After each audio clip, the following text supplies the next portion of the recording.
Theresa Blanchard and Paul Hernandez, thank you so much for joining us on Highest Aspirations. Thank you, Steve. It's nice to be here. Yeah, good morning. Nice to be here. Good morning is right. You all are joining us at 6:30 in the morning Pacific Coast time. I have the luxury of being on the East Coast where it's about 9:30. And Paul, you and I were talking about before we started about how, and Theresa, you too, you kind of get in the habit of getting up early when you're a teacher and you're in education. And then Theresa, you said when you have kids, so you have that quiet time. So hopefully that's working out for both of you. I really, really appreciate it. This has been a long time coming. People may not know that, but we've been talking about this for a long time. So let's dive right in.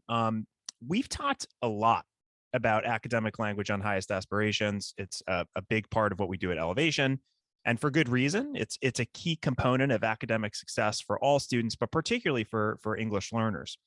So my first question is how are you going about connecting listening comprehension, which is really one of the major topics of this episode, those activities with the acquisition of academic language? Well, Steve, over the past, I would say 6 or 7 years, listening and speaking have become both an area of focus and a strength for our district. We believe that oral language is an integral part of balanced literacy and the balanced literacy approach. And listening comprehension is a prerequisite skill for reading. Sometimes I know districts and teachers might claim that they integrate listening standards or activities into their content lessons or units. But however, we feel like listening skills must be taught explicitly and really modeled for students at every grade level. Teachers can strategically use audio stories and podcasts as scaffolds to help students access unfamiliar topics or challenging text. And teachers must also develop classroom norms and routines that allow students to fully engage with their peers during speaking and listening activities. I know too, Paul, you can probably share several of those kinds of listening comprehension activities that you've done. Yeah, so my perspective is from the secondary level. I teach high school, ELD. And so from that perspective, we build a curriculum that is based on, of course, the ELD standards. We want to mirror our state testing and then just overall language skills. So with that, we try to build like a balanced curriculum that hits all 4 domains: reading, writing, speaking, listening. And yeah, we have noticed that, listening has been one of our strengths that we're continuing to improve. But it goes hand in hand with some of our other, like writing skills that we have. So in general, when we're we're building a unit, we build a thematic unit and we try to integrate listening tasks as much as possible. So, and then from a social science perspective, I also teach social science.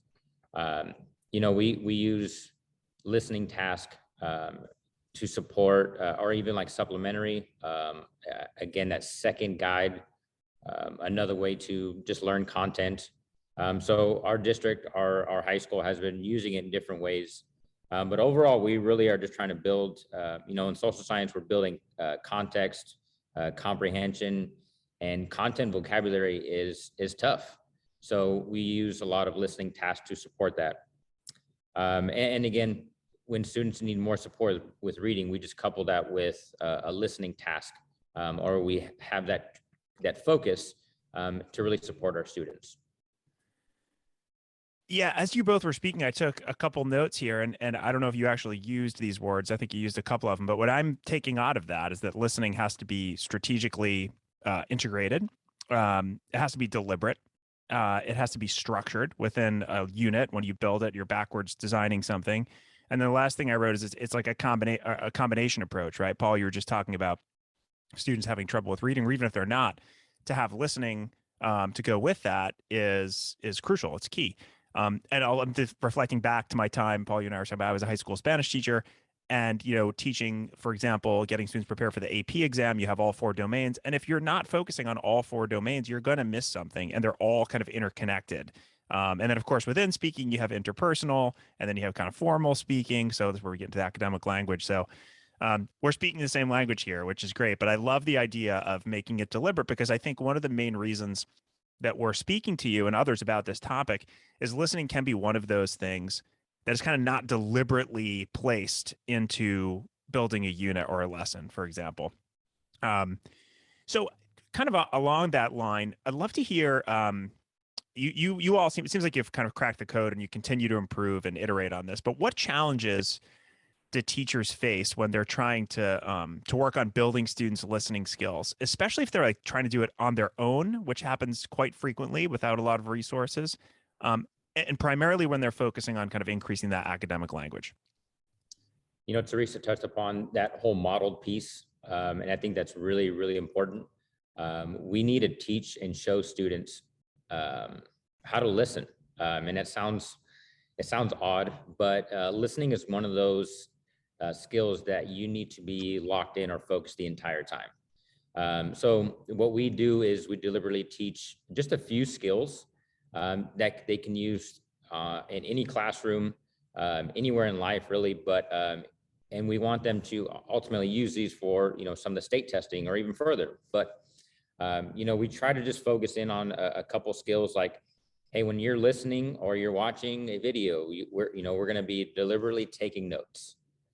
So that skill in itself of taking notes while you're listening is something that we practice and we reinforce with our students.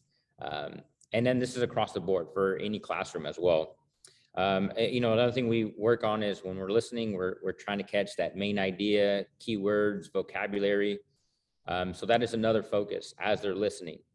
So when we teach it, we're constantly talking about being actively listening, being actively engaged. This is just a different skill from anything else. Like if you're writing, you may need to take a quick break and, you know, clear your head.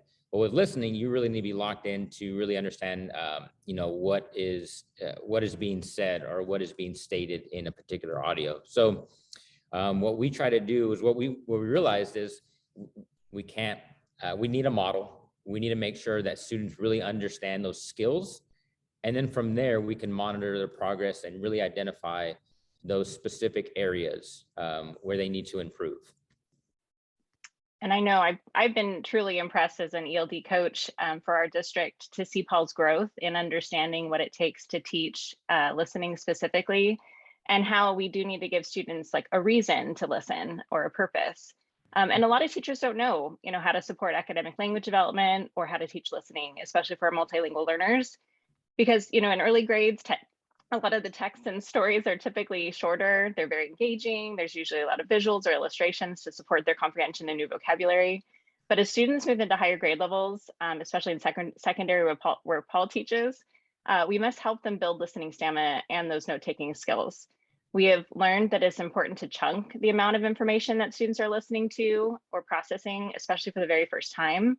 And most students need to listen and engage with new content or text multiple times before they can make meaning of it or use those new vocabulary words or terms correctly in context when they're speaking and writing. And I think that's the goal for our students.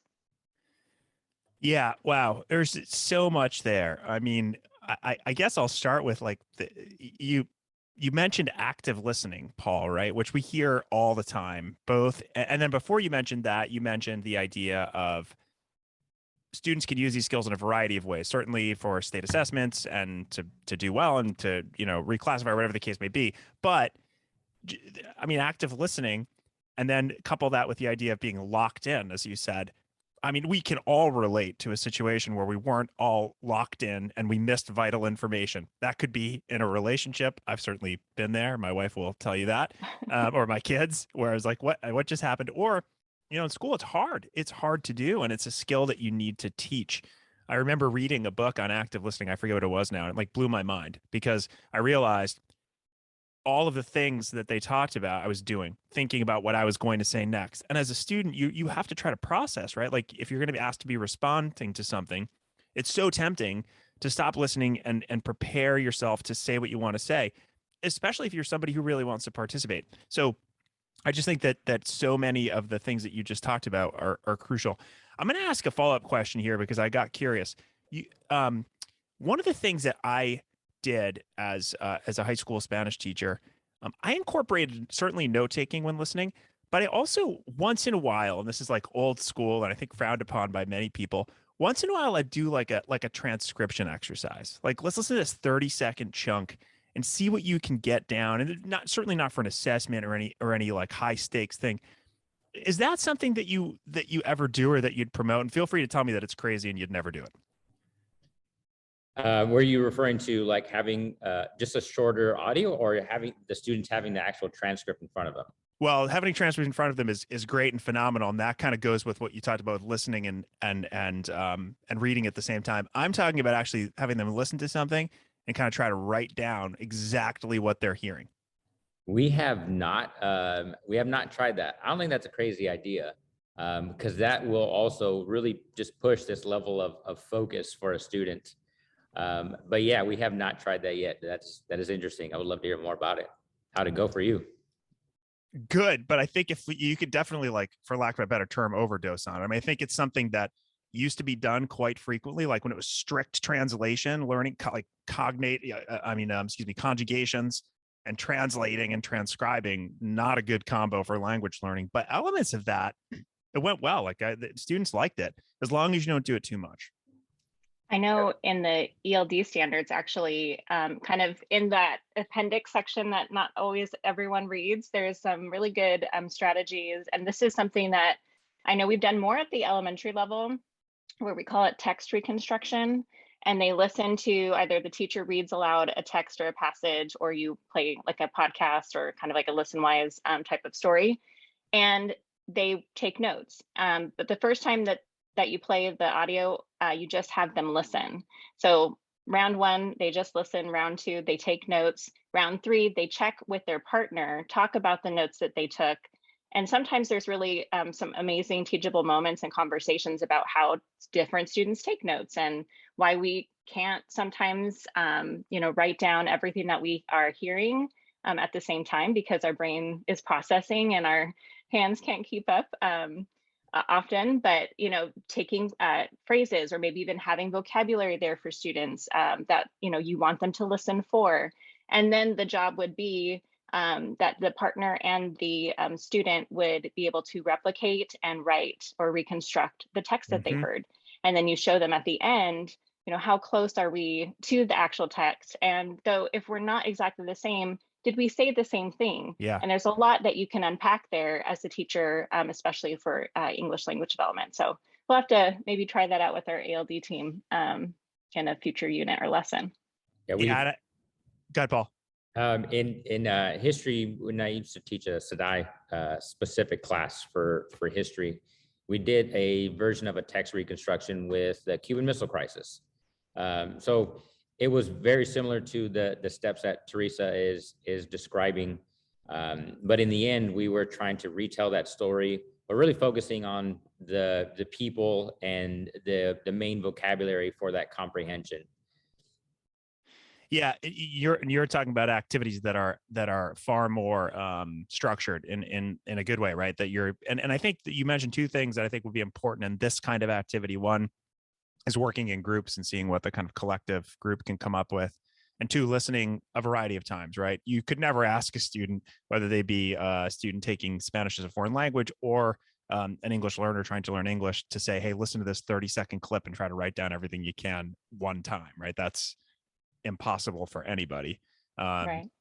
But it's it's interesting. So report back. Let me know if you do something like that. I'd love to hear how it went. And if it totally flops, that's fine. I'll take, that's how we learn. I think if you start small with like a couple sentences, especially, with, students that might not have very, robust vocabulary or familiarity with the topic, and then you can, by the end of the year, grow or stretch their listening capacity and their text reconstruction.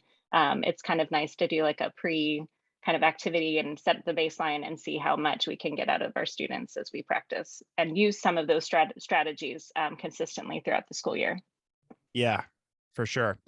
And while I'm tempted to stay on this topic, you just kind of prompted me to the next thing that I want to talk about, Theresa, which is assessing and tracking student skills. And Paul, you had mentioned that earlier about how to monitor it. So curious about that. I mean, it's one thing to actually deliberately incorporate these lessons into structured units, or these listening comprehension activities into units.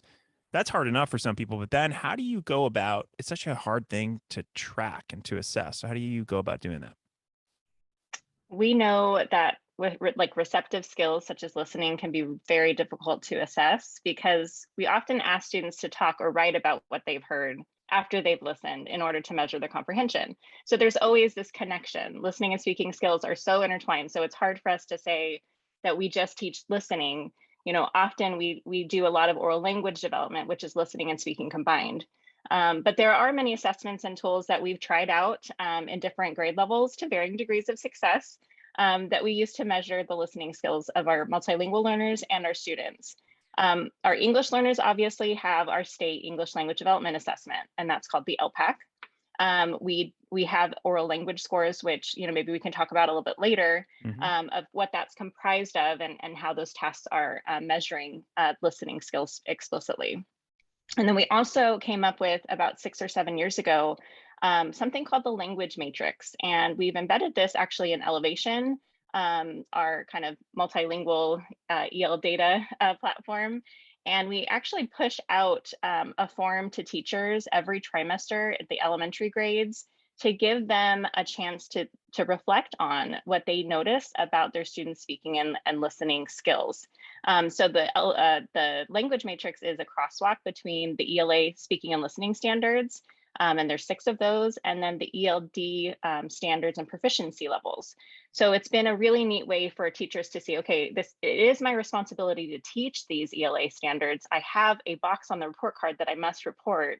How do I assess? So it kind of gave us almost like a rubric to help standardize some of the listening grades that we were putting on the report card.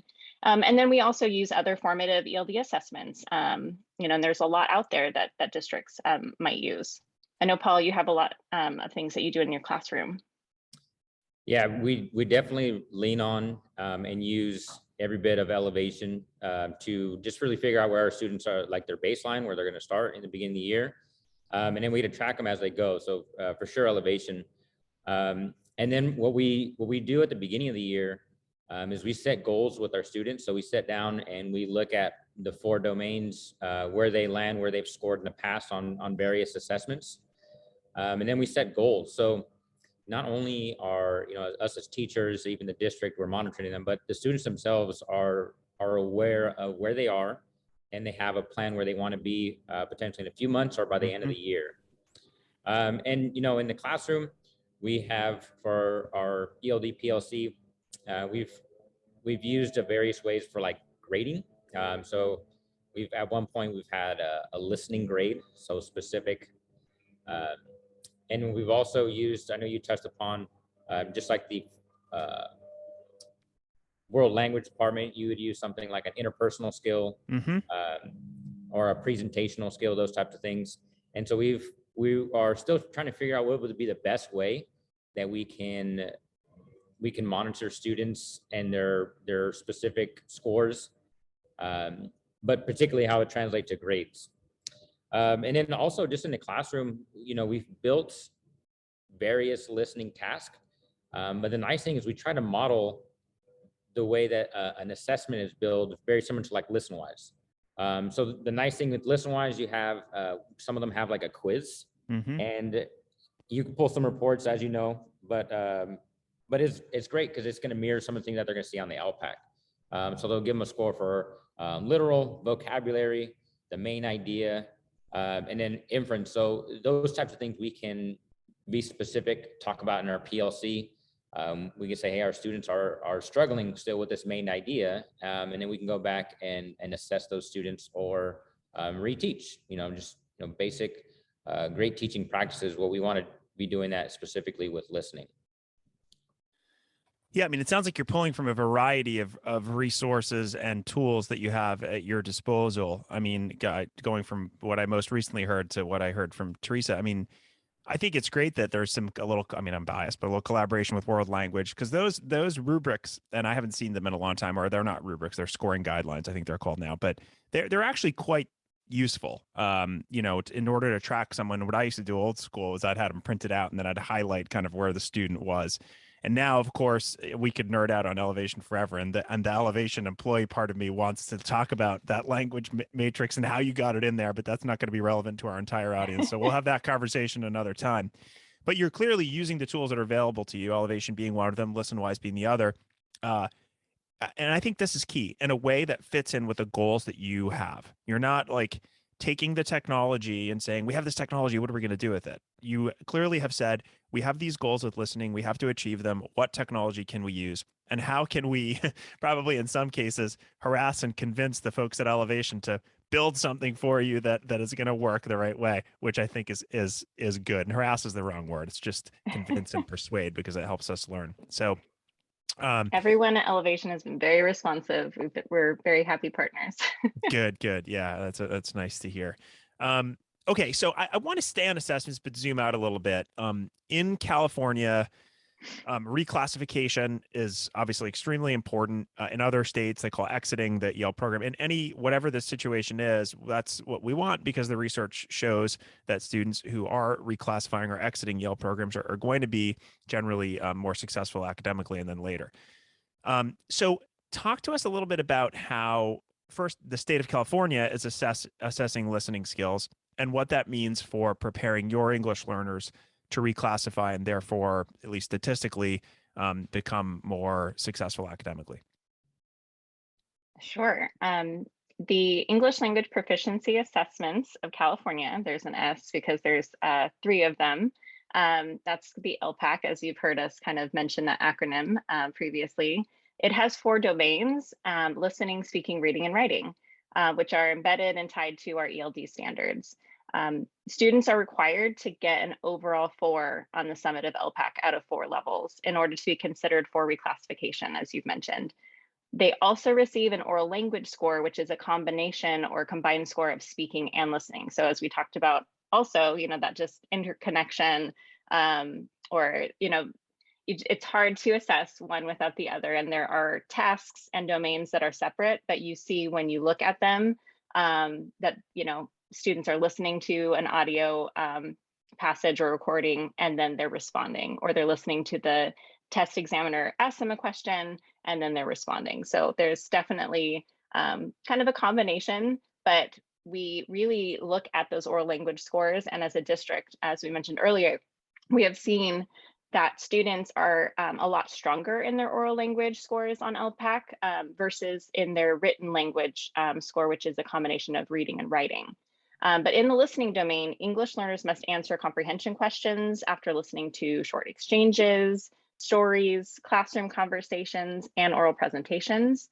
The listening tasks we found start with more informal conversations and topics, but they quickly progress to more academic topics that you would hear obviously in the more formal classroom setting.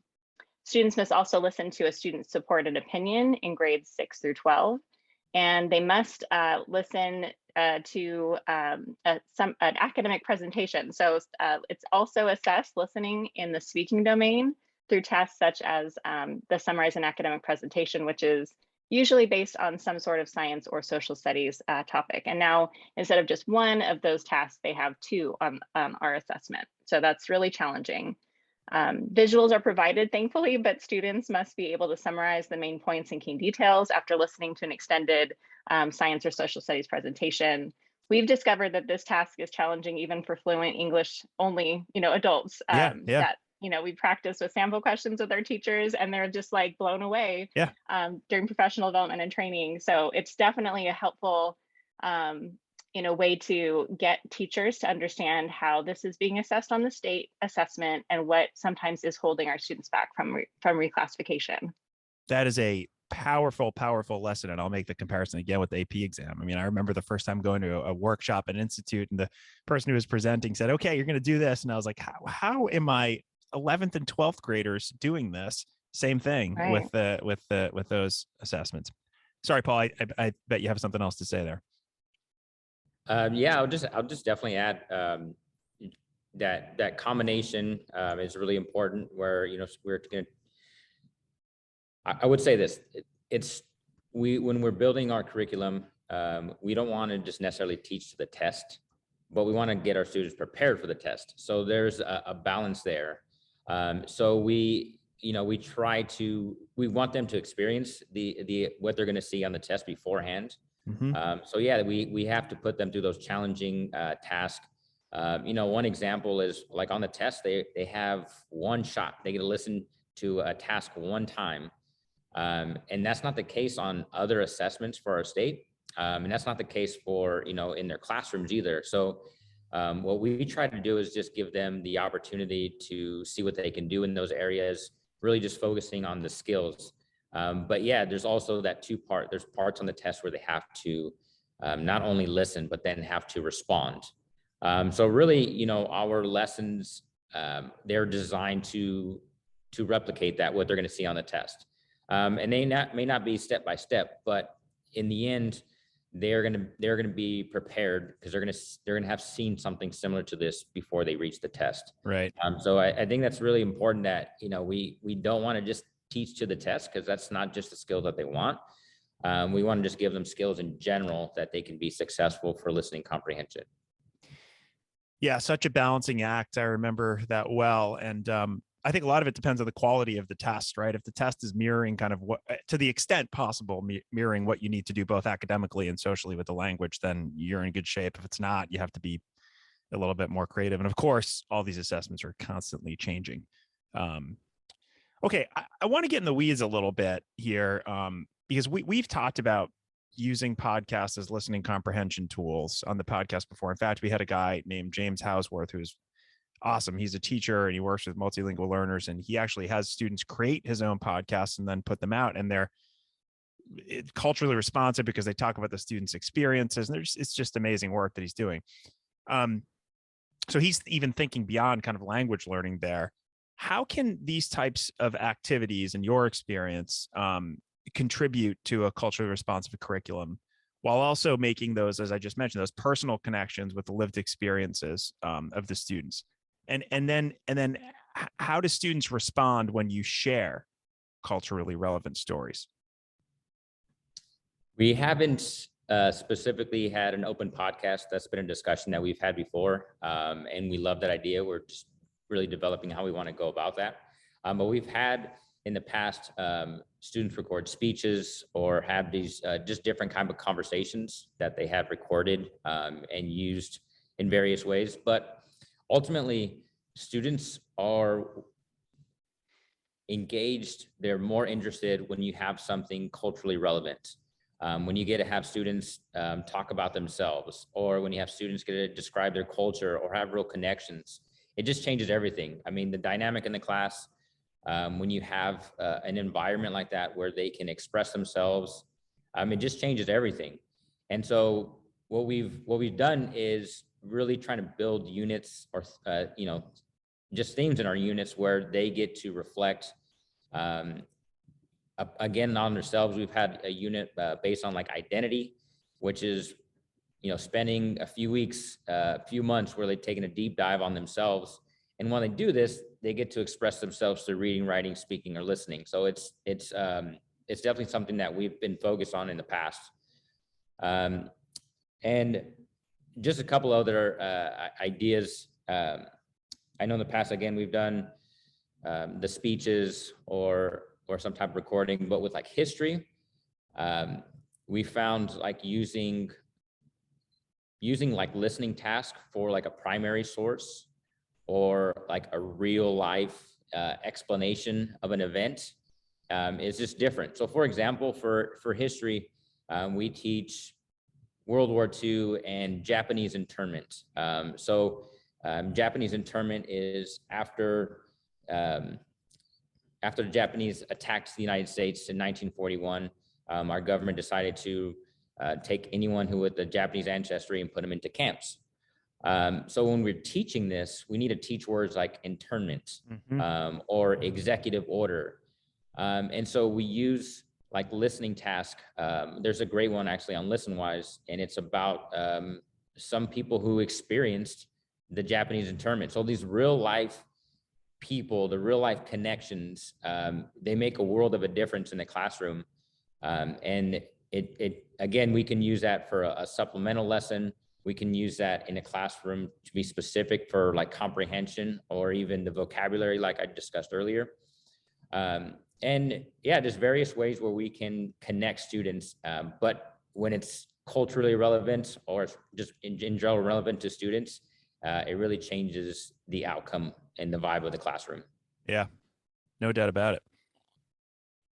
I know that sometimes teachers can feel like if they don't have the fancy microphone or the fancy technology, that they're not, doing podcasts, or they're not doing these formal listening, types of assessments or activities, or, learning products. So, I just want to encourage our teachers, you don't have to apply for grants. You don't, every student has a device pretty much in their hands. We have, tablets and iPads in our district. So it's really neat because we can find creative ways to allow students to record their voices. Mm-hmm. And several sites are, going big. They're doing broadcasting and adding that to their ELD curriculum, and getting, their English learners to help write scripts and, record and edit their weekly school announcements. And, it's fantastic because they, the students are like getting to see themselves, getting to see students like themselves, hearing, their peers, just kind of celebrate a lot of the school and classroom events, and or talk about themselves and celebrate reclassification. And, just it's been really wonderful to see several sites, kind of try broadcasting and podcasting. One of our alternate ed sites also has a team of students, including some reclassified students and English learners, who are helping live stream and report on school and community events. So, just all these authentic ways for students to use their voice. It's really important, as Paul said, to engage students and allow them to be, to feel seen and heard in their classroom, schools, and communities. And these are all great ways to allow students to contribute to their learning community and use their voice and talents in authentic and engaging ways. Yeah, you just said authentic. I think that kind of sums everything up. That authentic can mean that it's relevant to the student's life. It's also something that you're hearing from a primary source.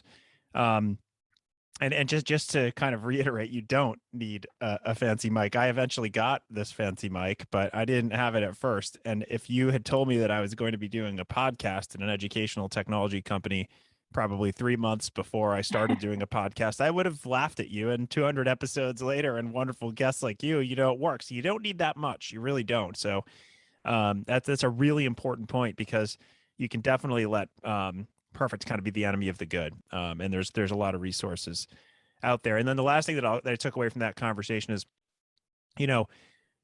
it sounds great to get primary resources and to really get those like high quality, culturally responsive materials, but if you have to build it on your own as a teacher, it's really, really daunting and difficult. You may want to do it, but then you spend all your time designing something, and then you don't really have the time to kind of assess or monitor students. So having the tools, and you mentioned ListenWise, which I know is a great tool, and we've taught to Monica Brady-Myra, who is fantastic and has a lot to offer as well. So I think that districts, and this isn't a pitch for ListenWise or Ellevation or anybody, but you need to be able to invest in the tools that are going to save people time. And clearly you've done that. And as I mentioned earlier, you've done it in a way that you have let those tools fit into your goals rather than vice versa. Absolutely. So I gotta mention Jeff Sweers, who's a mutual colleague and friend of ours. Jeff's been on the podcast a few times. One of the most intelligent yet humble and approachable people I think that I've ever met. And you've worked with him on academic conversations. So I want to kind of talk up his work a little bit, because if people aren't familiar, they really should be. How have you gone about collaborating with him, and what have you learned? We are big fans of Dr. Jeff Sweers. We first started collaborating with him in Finger, I think about 7 years ago, when we had an LTEL grant, so our long-term English learner grant. And we wrote him into coming into our district to present a series of academic discourse trainings, specifically for our secondary teachers in grades 6 through 12. And it was so popular, and he taught us the difference between authentic communication versus pseudo communication, and all the academic discourse strategies and activities that he's been sharing, across the nation, and publishing books about, has helped improve the quality of our student conversations, especially in our content classrooms, when we need our multilingual learners to access content in that integrated ELD environment. But I'll let Paul describe some of the other academic discourse strategies that he uses in his classroom. I like that. Let's go right to the source of the classroom teacher, because sometimes a guy like Jeff Sweers can come in and it doesn't trickle down. But in this case, I have a feeling it does. Go ahead, Paul. Yeah, I definitely want to echo that. We're big fans. We've used quite a bit of his work. We've trial and error, see how it works in the classroom. But one of the big takeaways is, you're right, the whole having students like pair share is different from like real authentic conversations. So, there's a difference between after having a reading or listening and turning to your partner and saying, explain the main idea. We've tried to have what he calls an information gap. So where students have just completely different text or audios or just resources, and then they share. Or it's more reflective of themselves. And so what that looks like in the classroom, say for example, like for my social studies class, students have different primary sources or different documents, and then they have to, in a sense, teach each other. It could be the comprehension piece or the vocabulary that we want to stress, or even just the content in general. And it's just a different form of communication in the classroom. And then, as a teacher, you can just hear it. I don't know how to really explain it, but when you get your classroom and they turn and talk, or they're in a group and it's a real conversation, it just sounds different. And for a teacher, it's great. It's like one of those moments where, your students are truly getting something out of the activity. So just really the big takeaway was the attention to the real language, the real conversation. Another big takeaway we use a lot in our district with social studies is something called Stronger and Clear. And basically it is a version of, again, sharing with others in the classroom. But the goal is to either really develop the academic language being used, the vocabulary, or just an overall goal for our students, language-based, where their goal is to, when they explain this information, they want to be stronger in their explanation, or very clear in their use of academic language. But the other side of that is students are also listening. So that is another big takeaway as well. Like, our students are going to benefit greatly from each other. So language, when we have a conversation, you steal so much language from each other. And we have to teach our students that too. So they can definitely benefit from those real authentic conversations. Yeah, there's that word authentic again. And I think in this case, it really has to do with that, what you said, Paul, and you're right. I know exactly what you're talking about. You just feel it and you see it when things are happening authentically, and when it's really clicking for students and they're having those conversations.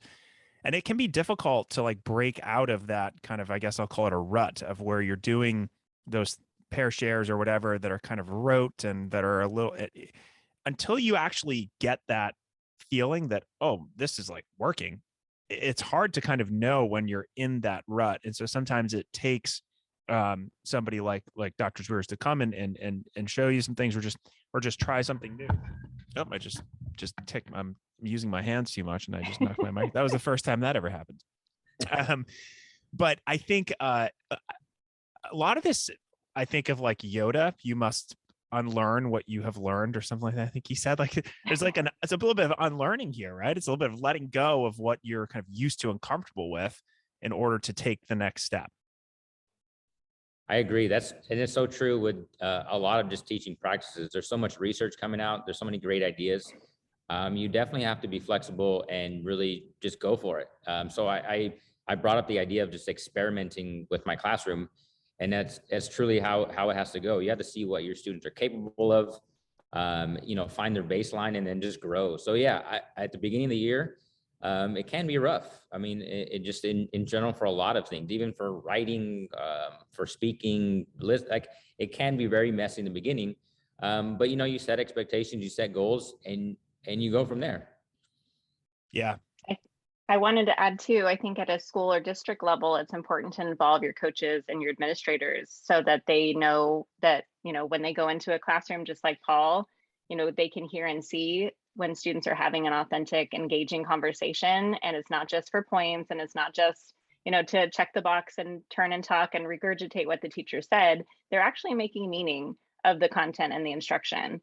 And I know with us participating and learning from Jeff Swears, during our LTEL grant, we were able to see a huge decrease in our LTEL population in the school year 2019-2020. We went from 10.8% to 5.5%, just trying Wow. some of these strategies, which was a huge spike in our reclassification. Obviously, right before the pandemic, but we at least know why these strategies work. Why these strategies work well for students and why they work well for teachers too, because you're getting constantly. We talked about assessment earlier. Teachers can hear and see in real time if students are comprehending, if they're engaging in that conversation, and they have the vocabulary to fully and meaningfully participate in those discussions. Yeah, and it's amazing that you have that data. And I'll just repeat it. I hope I remembered correctly: 10.8% to 5.5%. That's telling. And I don't like using only data to tell a story, but you've told the story in a lot of other ways throughout this conversation, and to have that data, I think is crucial. Okay, I feel like I could talk about this forever, but you both have jobs to do after we do this. So really important jobs too, by the way. So I'm going to wrap up by asking two questions. The first I ask everybody who comes on the podcast, and that is if there is a book or any other resource that's had an impact on you, either personally or professionally, that you'd like to share. I'll start off. I'm really into books. I'm really into just, research. But one book that really stands out is from Eric Thomas. It's called Average Scale Phenomenal Will. And I feel like that was, especially me during college, figuring out, trying to become a teacher. You see a lot of teachers with this great talent, like maybe they're just commanding presence, they have a great voice or whatever it may be. I was not that guy. I was the guy who just worked hard, and that's kind of continued through my career. Like I don't know, I would pinpoint as a great skill for myself, but like just the ability to work and try new things and get better. And I really try to, show that for my students and for them to see that in an adult. Like, again, there's just that will, that fight to just get better. And it's really just something that I want to translate in the classroom too, just trying new things again, helping others. And that book has just really stuck with me. And again, as I grow, it's just something that I'm going to continue to do. And yeah, I hope that is a reflection of me as well. Love the title of the book, and I love the sentiment. And just for what it's worth, I would rather have 10 people like you who want to continuously get better and aren't afraid to fail a little bit than 100 people who are ultra talented in some way but become a little bit apathetic because they rely on their whatever it is that they have. So, and I think it's so important, as you mentioned, for students to see teachers struggle at times, and for students to see teachers say, we're going to take a risk, not really sure how this is going to go, we're in this together. That's like that. I mean, those were my best classes, when I was so horrified about doing something and so unsure of myself. But I said to them, I don't know how this is going to go. We're going to try it. And you got to be the expert at times, but you also have to get them on your team. Such an important part of relationship building. So, sorry, I went on for a bit there, but thanks for that recommendation. I have not read that book, but I am going to read it for sure. All right, Theresa, your turn. Well, I always have a hard time with questions like these because I'm constantly reading things that help me just be a better coach in our district for multilingual learners and an advocate. So I feel like we've had a lot of guidance documents that have come out nationwide and specifically in our state. And so one resource that I've been reading and rereading and reading toolkits of, and Californians Together has partnered with the state of California to make meaning of this new California EL roadmap policy that has been pushed out and published. It's been around for a couple years now, but because of the pandemic, it really is going to provide an asset-oriented guide with clear next steps that can help schools and districts recalibrate their multilingual systems, instructions, and supports. And I was sharing this with our board actually just this week on Tuesday.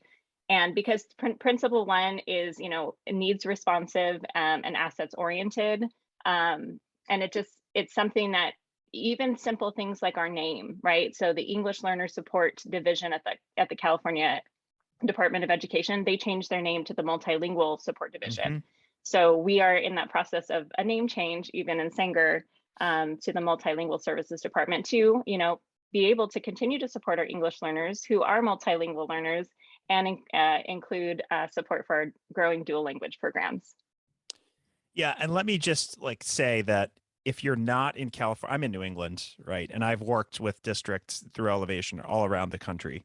And I also obviously have a lot of these conversations with people. The California EL Roadmap and Californians Together as an organization are phenomenal. And the work that they are doing, the resources that the roadmap has, and I'm not as familiar with it as you are, Theresa, obviously. But the work that they did and all of the folks at Californians Together, many of whom have been on this, or a few of whom have been on this podcast before, Martha Hernandez being one of them, are phenomenal resources. Wonderful. So don't think that if you're in another state that it's not useful to you, because it is, as is everything that you've mentioned during this conversation. Okay, so last question, and that's, I would like to find out a little more about how people can learn about the work that you're doing. Much of this conversation came about when I learned about a case study that ListenWise created for the work you're doing in Sanger. And again, that's thanks to my relationship with Monica Brady-Marev, who's great. And we'll link to that in our show notes. But aside from that piece, how can people learn more about the work that you all are doing there? We talked about Californians Together. They released a policy report called Renewing Our Promise, which highlights research and recommendations to support long-term English learners. So that report kind of describes what we had done to see that huge kind of decrease. We cut our LTEL population in half right before the pandemic, and now we're slowly, making our way back as we increase, reclassification rates, having our ELPAC scores again. But people are welcome to visit our curriculum instruction website. It's www.sangerlearns.com, SANGERLEARNS. And we are constantly making updates. We just updated our EL master plan and we've included links there. But there's, always work to do. And we are always excited to collaborate with other districts and other teachers just to, like Paul said, continue to grow and get better and support our multilingual learners. We're in this together. I can't think of a better way to end this conversation aside to thank both of you for the amazing work that you're doing. And thank you for taking the time to share it. And I will say that it was worth the wait. It took a long time, but we finally were able to do it. So Paul, Theresa, thanks for the work that you're doing. You are clearly passionate advocates and great educators, and really appreciate it. Thank you, Steve. Thanks for having us. Thank you. Appreciate the time.